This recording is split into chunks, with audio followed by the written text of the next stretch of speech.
날씨가 쌀쌀한 요즘 뇌졸중을 조심해야 합니다. 뇌졸중은 뇌혈관이 막히기 전에 거의 모든 경우 전조 증상이 나타납니다.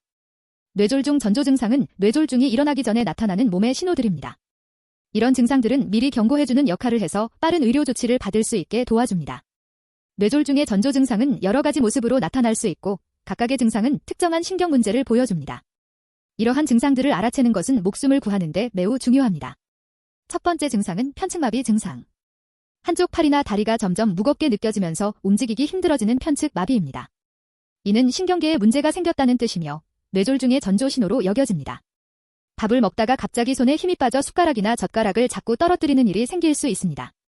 이런 증상은 일상생활에 큰 지장을 줄 수 있습니다. 편측마비가 나타나면 즉시 의사의 진찰을 받아야 합니다. 두 번째 증상은 언어장애 증상. 갑자기 발음이 흐려지거나 이상한 말을 하기 시작하는 것입니다. 이런 증상에는 상황과 맞지 않는 엉뚱한 말이나 문법에 맞지 않는 말을 하는 것이 포함됩니다. 마치 외계인처럼 알아들을 수 없는 말을 하기도 하는데 이 또한 언어장애의 한 종류입니다. 이러한 언어장애는 뇌의 특정 부분이 손상되었음을 나타낼 수 있습니다. 세 번째 증상은 극심한 두통 증상. 평생 한 번도 겪어보지 못한 정도로 심한 두통이 나타나는 것입니다.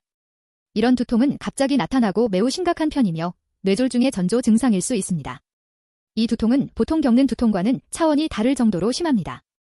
이런 증상이 나타나면 즉시 의료진의 도움을 받아야 한다는 신호입니다.